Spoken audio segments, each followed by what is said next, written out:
Hello everybody, my name is The Fireplace and welcome to my own personal hell. This Genshin video is going to be a bit more in-depth than the last one we did with Bower. I've been working on this for a few months now, not because it should have taken this long, but because I'm lazy. I'm going to show you what 30 days worth of artifact farming gets you, as well as some tips for domains and game mechanics. For those of you who don't know, artifacts are basically equipment pieces in Genshin. They come in 5 different pieces: flowers, feathers, sands, goblets, and circlets. Each one has a set bonus for having either 2 or 4 of the same set on a character. They enhance a character's capabilities by improving their stats, and a lot of a character's strength come from them. They're also locked behind several layers of RNG, and you can only farm a limited amount per day, so you can imagine the anguish people feel when farming for these. I originally started this in early November, and planned to finish it in around a month and a half. Clearly, that did not happen. But I'm finally done, and I'm excited to share my findings. So, let's get started. In order to have a starting point, I need to choose a character I want to improve. So I chose my newest 5-star at that time, Yoimiya. She was already partially built, but I did a little bit of research online, and I found that she could be made better by swapping her weapon out. This made her stats, mainly crit rate and damage, kinda wacky though. So, I decided I want to work on her and the team I plan to place her in. This led me to start with the Shiminawa set, which would then lead into a couple days of farming the Husk set, ending with a lot of harder depth farming. Since this was just an alt account, I didn't really feel like logging in twice a day to maximize my resin, so apart from day 1, where I had some extra, I only used 160 per day. For each artifact I got, I recorded a bunch of data on a Google Sheet.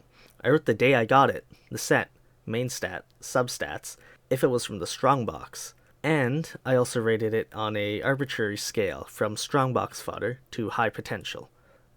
When I decided an artifact was worth leveling, I kept the same scale in mind, except strongbox fodder became EXP fodder. As you may imagine, not many remained at high potential. Let's talk about domains quickly. For the most part, these are repeatable dungeons that give resources for character progression in exchange for resin, which is like an energy system to prevent you from farming infinitely. Artifact domains come with 2 different sets, and at the highest level, each run will yield at least 1 5-star artifact, which is the highest tier. In these domains, you'll face off against a number of enemies, and there's a domain-specific leyline effect. These effects can either help you, harm you, or both. I started with the Shiminawa domain, which also contains the emblem set. It's quite the popular domain. As I'm recording this, there are 62 different characters in Genshin, and 4 variants of the player character. Out of those 66 total, at least 7 of them want a full emblem set, many of them being very powerful characters. The 2-piece Shiminawa set gives you an attack bonus, which is universally useful for most characters, but on the other hand, the full set is pretty much only used by Yoimiya. First of all, you'll face 4 enemies total in 2 waves. The first wave contains 2 Electro Slimes and an Electro Lava Churl. After feeding 1 enemy, an Electro Abyss Mage will spawn. The leyline disorder here is a positive one. You'll notice that the floor is divided into 4 tiles. One part will glow blue, giving a cryo damage bonus, and another part will glow red, giving a pyro damage bonus. So given what I just said, what kind of characters should you bring? Let's go over some key points. All the enemies are electro-resistant or immune, lava churls are very tanky, electro abyss mages have shields, and pyro/cryo get a pretty big damage bonus. With this info in mind, I think this is a good opportunity to talk about game mechanics.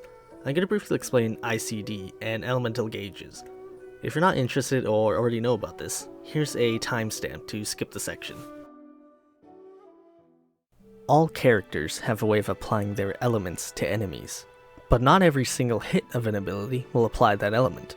For example, Ayaka's burst hits 20 times, but it won't apply cryo 20 times. This is because all abilities have an ICD, or internal cooldown. Most characters can only apply their element every 2.5 seconds or every 3 hits. This is called a standard ICD. For example, Lisa can apply Electro on her 1st, 4th, and 7th normal attack, or if 2.5 seconds have passed since the last application, her next attack will also apply Electro. Most of the time, abilities have separate ICDs. Lisa, however, has the same ICD for her skill and normal attacks. That means that applying Electro with a normal attack, and then immediately using a skill won't apply Electro again. Her burst is separate though, so following up with a burst instead of a skill will let you apply Electro twice. Some characters have slightly different ICDs, or none at all, like Bennett. In his skill, each hit will apply Pyro. Speaking of Bennett, his skill is able to apply what's called 2U Pyro, or 2 gauge units. Basically, all elemental application deals either 1, 1.5, 2, or 4 units of their element. This is how damage is done to shields, and it's used for elemental reactions as well. Consider an Electro Abyss Mage. Its shield needs 8 units of Pyro, Cryo, or Dendro, 16 units of Geo and Animo, or a bunch of Electro Charge ticks to break, so Bennett only needs to use his skill 4 times to break it, since he applies 2 units of Pyro every hit. That's pretty much all you need to know. A full list of all ICDs and gauge units can be found in the wiki, if you really want to know more. So, you'll want a character that can break Electro Shields easily, so Pyro, Cryo, or Dendro. Additionally, you'll probably want to fill these 3 roles with your team: a Shield Breaker, Damage Mitigator, and a DPS. Ideally, your DPS would also be your Shield Breaker, so they can take advantage of the Leyline bonus. For character recommendations, you can pretty much use any Pyro, Cryo, or Dendro damage dealer. Characters like Yoimiya, Ayaka, or Nahida will do really well here. If you don't have a 5-star of those elements, you could actually use Amber, Kaya, or Xiangling. Amber's charge attacks actually do twice the amount of elemental application as most other characters, same with Kaya's skill.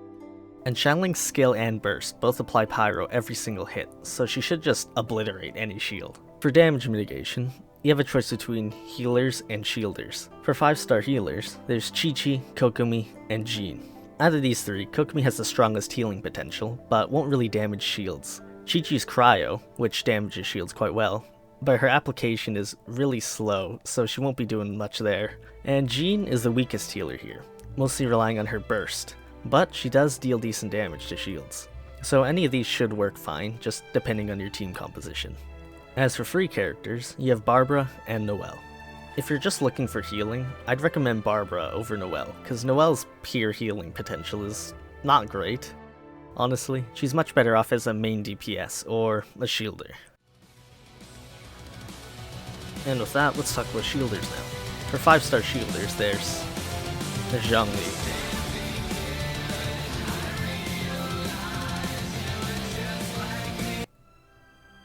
If you have him, you might as well bring him. For free shielders, you only have Noelle, and even then, her shield uptime isn't great. If you're looking for pure shielding, I'd recommend Diona or Toma over Noelle.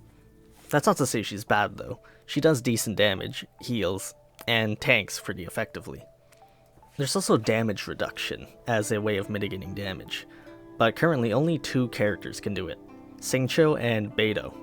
And finally, there's Dia, who doesn't really reduce damage, she more redirects it. And she's okay.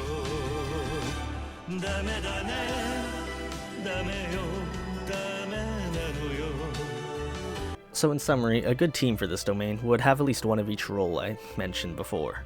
As to save time, here's just a quick list of characters I'd recommend. Honestly though, I was a Razor main from when I first got him on my first day playing, all the way up until AR 57 to 58. You can pretty much brute force any domain, as long as you make sure the enemy isn't immune to your element. Just make sure you can stay alive, and the only point in actually bringing what I've suggested is to lower the time it takes to clear a domain. If you don't care about time though, then just bring anyone. So I farmed this domain for 9 days, spending 41 condensed resin total. Out of the 9 days farming here, I got 103 artifacts, leveled up 4 of them, and kept 3 of them. I was mostly farming for Yoimiya, Xingqiu, and Xiangling if I ever got a good team for her. Here's a quick montage of what I got in each day, and what I did with some of the artifacts.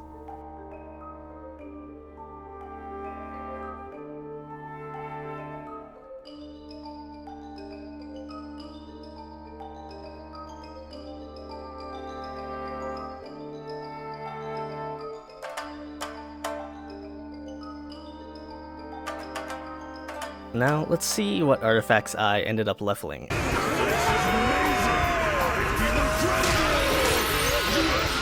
And now, let's see how my Yoimiya is improved. I ended up swapping her weapon partway through and leveling some other weapons.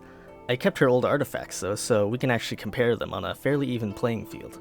Okay, so let's take a look at the final normal attack of each combo, and see exactly how much stronger she got. So after running the numbers a bit, we'll see that she got around 20% stronger. Hey, that's not bad for 10 days in the coal mines.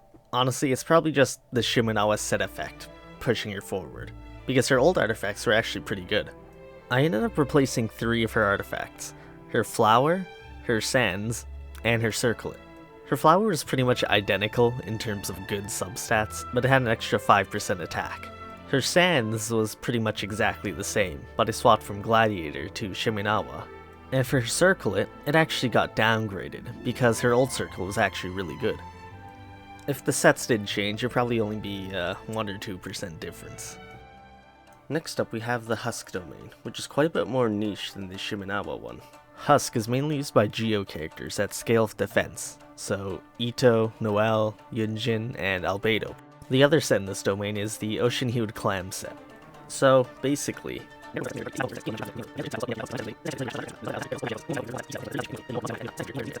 in other words, it counts up how much healing you do over 3 seconds, and deals damage based on it, up to a max of 30,000. So you want characters with high sustained healing, like Qiqi, Kokomi, and I think Baiju's a good healer, so he should work as well. But anyway, my goal here was to get a full Husk set for Yunjin, so I can pair her with Yoimiya. I plan on replacing Singcho for Yunjin, so I can use him with the Ayaka team, since I don't really have a good Hydra applicator. Basically, you're fighting like a trillion Rift Hounds. More specifically, you'll start with one wave of 5 Rift Hounds. After killing them, 2 more spawn and 1 Mitachurl. After killing 2 more enemies, 1 big Rift Hound spawns. The leyline bonus here is positive. There's a 40% electro damage bonus, and electro charges cause shockwaves. The biggest issue here is the corrosion the hounds deal, which goes through shields and deals a percentage of your health. Because of this, you'll want to bring a healer and maybe also a shielder if you need stagger resistance. So now I'm going to talk a bit about damage that can go through shields and deal direct health damage. If you already know about these or just don't care, here's a timestamp. Otherwise, welcome to lesson 2. There's going to be 4 types of damage that goes through shields you'll actually have to worry about in this game. These are Corrosion, Pyroelectric Fire, Bathysmal Vishap Energy Drain, and Sheer Cold. Corrosion is a status effect you get when Rift Hounds attack you. Shields don't block this status, and iframes from dodging and burst won't protect you either. It applies to the whole party and does a small percentage of your max health per second, 0.5% for the most part, and the damage can kill your active character, or bring them to 15% if they're inactive. This doesn't sound like a lot, but it does stack, so make sure you don't get the crap beaten out of you. The only actual counter to this is healing.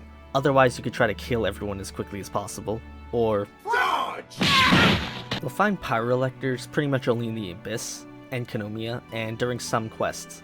They're not common, but they can do some major damage if you let them. Some of their attacks apply a status effect to you, and after some time, you take 15% of your max health, plus around 13% of their attack. The damage is done to your whole party, but like with Corrosion, off-field characters can only go down to 15%. The status effect is affected by shields though, and iframes, so either keep your shields up or time your bursts and you won't get hurt. Otherwise, you're better off bringing a healer, or once again, Bathysmal Vishaps are literally only found in the Abyss and in Enkanomiya, so you won't encounter them often. Some of their attacks drain upwards of 10 energy from you, and if you have less than 10, it will do damage instead. The damage itself ranges from 0 to 14% of your max health, depending on how much energy you had left. So be careful if you're using characters that rely on their burst for damage, like Ito or Sino, since your damage will suffer from not using your burst, and using your burst will make you vulnerable to damage. That being said, the damage is only done to your active character, and only bypasses shields when you have low energy. And since you can iframe it, you could just... Finally, Sheer Cold is something you'll encounter while exploring Dragonspine, doing the Blizzard Sphere domain, and while doing a weekly boss. Basically, unless you're near a heat source, a meter above your HP bar will slowly rise until it hits max. When it does, you'll begin taking 1% of your max health plus 150 damage per second. In the weekly boss version, it's 3% plus 150. You can't iframe or shield yourself from the damage, so you have to rely on healers. It's also a constant threat due to it being an environmental feature rather than an attack. The damage itself is pretty easily managed though, and that's pretty much all you need to know. There are of course other types of direct damage, but most of them are environmental effects like sheer cold and function like sheer cold. So as long as you know how to handle sheer cold, you're pretty much ready for any environmental hazard. As for the non-environmental damage types, since the only time you can't just slap a healer or shielder on your team is during the Abyss, you pretty much only have to worry about it there. You just need to be mindful of what enemies are on either side, and build your team accordingly. For example, maybe you have Zhongli, and you're wondering what side to put him on. On one side there's a Pyrolector, and on the other there's Rift Hounds. If you're not good at dodging, or only have one good healer, you're better off putting Zhongli with the Pyro Herald, since he can actually block its effect. Then you can throw your healer to the wolves. So, finally, in conclusion, know what you're up against, and respond accordingly. Whether it's a healer, shielder, or... Electro Rift Hounds have resistance to all elements. If you hit them enough times with their specific element though, they'll lose that specific resistance. Bringing Electro in here will lower their Electro resistance. So between the enemies and leyline bonus, it's pretty clear that the domain wants you to bring in an Electro team or Electro charged team. There are basically 3 types of teams you can use that fit these categories. Pure Electro, Aggravate, or Electro Charge. For Pure Electro, of course you're going to want at least one Electro damage dealer. And you've got a few options here for both on and off field. For on field, your best options are going to be Raiden, Qiqi, or Lisa. For off field, you have Beidou, Fischl, or Yai. Next up we have supports. So these would be your off field DPSs, your defensive options, crowd control, and buffing. Your premium 4-star off-field DPSs would be Xingqiu and Xiangling. A 5-star off-field DPS would be someone like Albedo and Yelan. For defensive supports, your best options are healers. This is because corrosion goes through shields and also damage mitigation, so Xingqiu, Beidou, and Dia won't help you here. Next we have crowd control. For 4 stars, your best bet is Sucrose. Although, you could try to brute force Faruzen. Sucrose is usually the better choice here. Since you build her for EM anyway, her swirls usually pack a punch. And both her skill and burst crowd control. For 5-star options, you have Kazuha and Venti. Venti's crowd control is second to none, but due to the way that a lot of Inazuma enemies work, they're considered heavy, so Venti's suction force isn't quite strong enough to completely immobilize them. Kazuha, on the other hand, has weaker crowd control, but it's tied to his skill instead of his burst, and despite his suction being weaker, it can actually pull heavier things. And he also gives a big damage bonus based on his EM. Next up we have buffers. Anyone who can buff Electro characters also does one of the other things I mentioned before. That is, except for Sara, the pure Electro buffer. Her skill is like Bennett's, but it's weaker and doesn't last as long. It's tied to her skill and burst though, so if you time it right, you could have full uptime. Additionally, at C6, she buffs Electro crit damage. Next up we have Aggravate teams. To aggravate, first you have to quicken an enemy by applying Dendro and Electro to them. After that, applying Electro again will cause that attack to increase in damage. This is Aggravate. The reaction doesn't multiply your damage like Vaporize or Melt. Instead, it adds a flat bonus. So Aggravate's best used on characters that apply a lot of Electro in small attacks. This means that characters like Sino, Lisa, and even Razor work pretty well with Aggravate. These type of teams are usually similar in structure to just pure Electro teams, with the difference being that one character is Dendro. So essentially you'll have one or more Electro damage dealers, a Dendro user, some sort of defensive option, and one other character that won't interrupt the reaction. This could be another Electro user or another Dendro user. Moving on, we have Electro Charge teams. Now, these teams aren't typically focused on maximizing your reaction damage, but instead, they usually focus on just swirling both elements at the same time, and then dealing as much damage as possible. So of course, you want an Electro character, a Hydro character, and an Animo character. Typically, you want either an on-field or off-field Hydro. For on-field, you have Kokomi, Child, and Ayato. For off-field, you have Xingqiu and Yelan. The Electro characters are typically off-field, so we have Fischl, Beidou, and Yai. For Animo, we once again have Kazuha and Sucrose. for the reasons I mentioned before. The last slot could be whoever you want, as long as it doesn't interfere with the electrocharge. In my experience, it's usually another electro unit. Now, with team building out of the way, let's take a look at the results. Since I only farmed for a few days, and my standards were quite low, I didn't really get any spectacular pieces, so I won't bother showing. Instead, let's see how much Yunjin adds to the team as opposed to Xingqiu. Her final defense ended up being around 2350, and with a level 8 burst, her buff is equal to 51% of her defense. So that means her buff increases damage by around 1200. Now, 1200 doesn't seem like a lot. I've seen Yoimiya hit around 30,000 with a vape, but let's just see how the numbers go. In the team I use Yoimiya in, she has 2500 attack after buffs, and here are her level 8 normal attack multipliers, which we then multiply by her level 6 skill multiplier, and then we'll add up all her damage bonus sources. So we have 46.6 from her goblet, 50% from Shiminawa, 60% from slingshot, and another 15% from georesonance. Oh yeah, and I have her C2, so that's another 15%. For the vape team, we'll assume that every third hit is multiplied by 1.6. And with that, we get these numbers. Clearly, 96,500 is bigger than 86,000, but this doesn't consider Xingqiu's personal damage. So to make up for this difference, he has to do 10,600 damage in one normal attack chain. His ranged swords alternate between 2 and 3, and his burst procs 3 times per normal attack chain. Averaging 232 and 323 gives us 7.5 swords every normal attack chain. So to make up for the difference, he just has to do 1400 damage per sword. Note that this doesn't include Zhongli's resistance shred, but even without the bonus, 1400 damage is easily doable. Mine does over 2000. So doing this was actually a damage loss. So it was all pointless, right? Well, no. When you get up to the higher levels of the Abyss, you kinda had to consider what team you can make without poaching from a different team. After Xingqiu's damage is added, it's only a few thousand difference, so like a couple percent, so it's not actually a big deal. And having Xingqiu free is a bigger asset than a couple thousand damage. I think a big mistake a lot of newer players make, myself included, is only investing in the one team you use.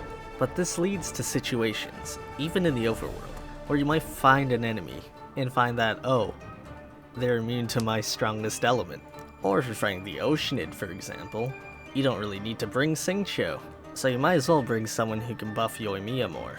And if you build Yunjin, you can just slot her in. Essentially, the big lesson here is to invest in your characters. Once again, we'll begin with an overview. The Blizzard Destroyer domain's kind of in a weird spot popularity-wise. It's still a really strong artifact, giving up to 40% crit rate, but due to Dendro coming out and the Abyss being suited for Dendro, Cryo's kinda fallen out of favor. And of course, it doesn't help that Heart of Depth isn't actually that great. Even its main user, Child, doesn't really like it that much. Heart of Depth only boosts normal and charge attacks, but Child's kit is kinda distributed between normal, charged, burst, and skill damage. So when you're only buffing half of that, you can see why it's not actually that great. So who can use these artifact sets? You can pretty much put Blizzard Destroyer on any cryo DPS or sub DPS. You can even put it on non-cryo characters if you're going to have them on field for a freeze team, like Ayato. For characters that want a full Heart of Depth set, we have Ayato, Child, and maybe a DPS Barbara if you're feeling it. The 2-piece set is a generic Hydro bonus, which would be pretty good, except for the fact that most Hydro characters already have a good 4-piece set. The 2-piece set is really only useful on Child and Hayato, and if you're farming for their 2-piece set, then you might as well farm for their 4-piece set, but their 4-piece set isn't that good. So basically, what I'm trying to say is that even though I got both Child and Ayato in the process of farming, I was mainly farming for Ayaka here. I did end up getting some good Heart of Depth pieces though, so we can take a look at those later. This domain's pretty short, you'll only be facing 2 enemies here. One Cryo Lava Churl and one Cryo Abyss Mage. There's only 2 enemies and they also spawn at the same time. There's a negative leyline bonus here. The whole area is affected by sheer cold, which is direct health damage. To deal with this, the floor is divided in 9 parts. One part will glow red, one part will glow blue. The red part will get rid of it, and the blue part will get you more. In my opinion, sheer cold's not really a threat here. It accumulates pretty slowly, so you could just use a shielder and try to brute force the domain. I think the biggest threat here is the lava churl. It does a crap ton of damage, and both enemies afflict you with cryo, which slows you down. That can make dodging more difficult and just get you killed. At the start of the battle, you might notice it do a big roar, and after that it's affected by cryo, and gets a shield. I think this is a good time to talk about elemental buff and self-infusions. Again, know or don't care, here we go. You may have noticed that enemies like Fatui soldiers and lava churls don't generate normal shields, since they can still take damage. Instead, they apply what's called an elemental buff to themselves, which can enhance their attacks and increase their resistance. The Fatui, for example, get both, while lava churls only enhance their attacks. You can actually use their elemental buff against them though, because they self-apply their own element. For example, the cryo lava churl applies cryo to itself, and that lets my Yoimiya melt. And the melt reaction doubles your pyro damage, plus a bit more depending on your elemental mastery, so it actually more than offsets the resistance bonus. However, you should also keep in mind that not only enemies can apply elements to themselves, the players can as well. Here's a list of every character that applies elements to themselves, and I'll briefly discuss them if they're actually an issue. Let's start with Hydro. Barbara constantly applies Hydro to the active character, so if you're in the Blizzard Strayer domain, for example, every single time you get hit, you will be frozen. Additionally, when you're fighting enemies that do pyro damage, you're letting them vape off you. Being electrocharged is also a huge pain. So basically, just be careful when you're using Barbara. Next we have Electro.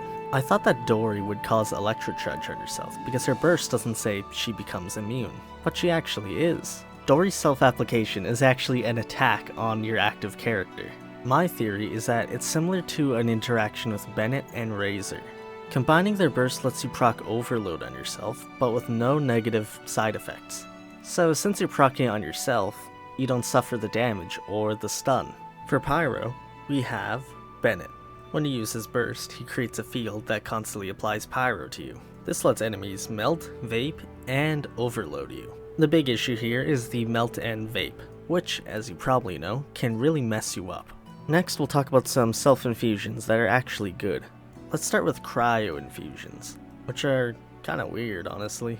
So there's two characters that apply cryo to themselves, Diona and Layla, but they don't actually apply cryo, they apply frozen to themselves. And since frozen isn't cryo, it doesn't actually freeze you when you get hit with Hydro as well.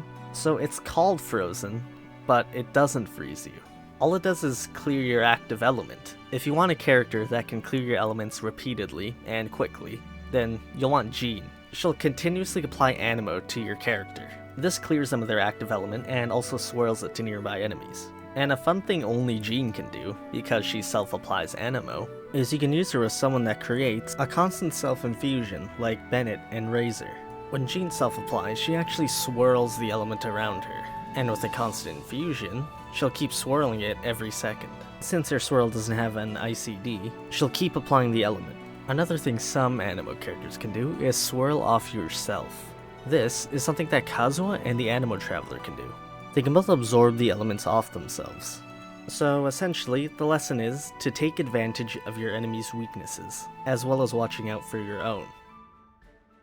Now that that's over with, we can move on to recommended characters. So clearly, with all the cryo shields, you'll want a pyro character, right? And it's not like the Shiminawa domain, where if you want to take advantage of the leyline bonus, you need specific characters. Here, you can pretty much just choose whoever you want, as long as they can apply pyro at a reasonable rate. Alternatively, you could use what the domain recommends: Animo, Geo, or Electro. I personally wouldn't recommend Animo or Geo here, since it would take a lot longer to break the shield. But if time isn't a worry, then you do you. On the other hand, Electro breaks crowd shields pretty decently. So if you don't have a good pyro, then use Electro? So with that being said, what kind of Animo characters could you bring here? Ideally, you'd want someone who can do a bunch of Animo applications quickly. So probably a Catalyst user, like Hazo, Wanderer, or Sucrose. This is one of the places I wouldn't really recommend Kazuha, unless of course you're using Bennett, where he can swirl the pyro off himself in Bennett's burst. Next we have Geo characters. The special thing about Geo is that all Geo damage counts as blunt damage, And blunt attacks, regardless of any elemental application, damage cryo shields. It's the same with most claymore attacks. Because of this, someone like Ningguang doesn't need to apply Geo 12 times. Right here, Ningguang applies Geo 9 times, but because of the blunt damage, she's able to break the shield. Besides Ningguang, I think Noelle and Ito would do well here. Since they're both claymores, they'll deal blunt damage with their normal attacks, just like Ningguang. Additionally, in their bursts, their blunt damage will increase. They'll also deal Geo damage, so they should make quick work of most cryo shields. Next we have Electro. Once again, my first recommendation would be Catalyst users, so Lisa and Yai. Between Lisa's normal attacks and bursts, she should make quick work of shields. The same can be said about Yai and her skill. Most Electro characters should do fine here though. Even Beidou, whose burst doesn't work, and her skill being almost 10 seconds cooldown. Because she's Claymore and her skill applies 2 units, she'll deal with them just fine. Now that I think about it, I think Razor would do really well against cryo shields. He's got a lot going for him here. Between his fast blunt normal attack, his skill which deals a lot of blunt damage, and his burst which deals electro damage, as well as his C6 which does electro damage, he might deal with shields better than a Catalyst user would. Let's take a look at the other elements next. So looking at Hydro. Hydro doesn't deal damage to cryo shields.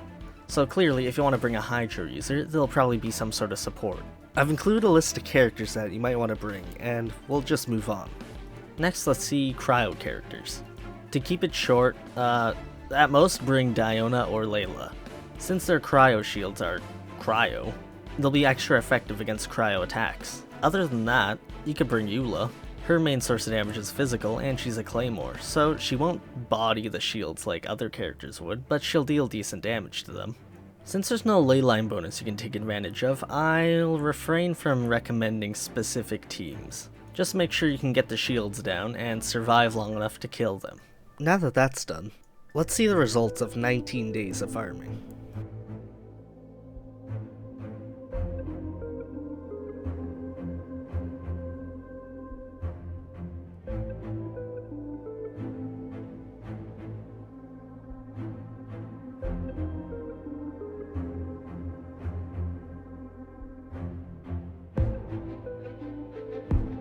Now, let's see some highlights. I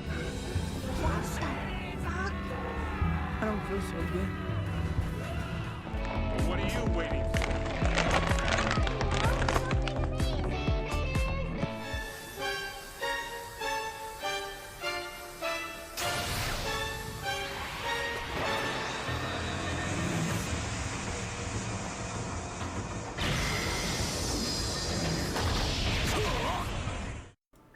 So, I only got like 5 artifacts that I'd say are at least decent. But how many did I actually end up using? Just one. For Ayaka, I ended up swapping one piece, her sands. Originally, since I didn't have any good attack sands, or any at all, I used an energy recharge one that ended up being pretty good. And since she was using Summit Shaper, it's not like she was hurting for attack anyway. Here's a quick comparison using a full team. My Shenhe's only level 60, so the final numbers will be higher eventually. As you can see, the damage increase is pretty substantial, but you'll have to consider her energy recharge. With her new artifact, Ayaka has exactly 100 energy recharge, which makes it a little difficult to get her 80 cost burst up and running again. Shenhe does have Favonius Lance, but this only helps a little bit. I'll probably end up switching her back to her ER sands anyway. Shenhe will eventually have a Noblesse set, and I'm thinking of getting Kokomi as a Hydra applicator, and she'd probably be holding Dragon Slayer. So having an attack sands with Summit Shaper, with Noblesse, with Thrilling Tales will probably be overkill at that point. The ER sands would definitely do less damage, but having her burst up in time is a lot more important than that.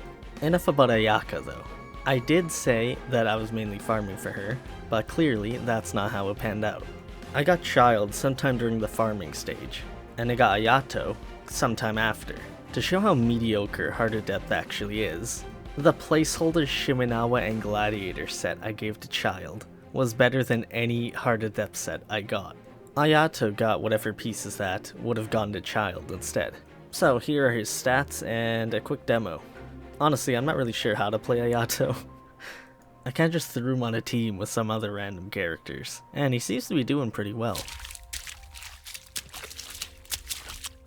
And with that, let's just see some final stats.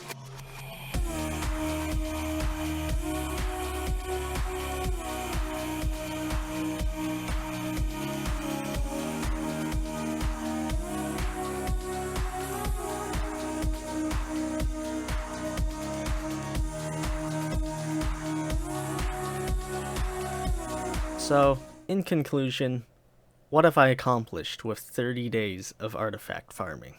Well, first of all, Yoimiya got a bit stronger. By farming for Yunjin and putting her on the Yoimiya team, it got weaker. Ayaka got a side grade, Child got nothing, and Ayato is fun to play. I think that the most valuable lesson we could learn here is that I got played like a goddamn fiddle. I played this game, and I get punished. I farmed for 30 whole days, and what did I get in return?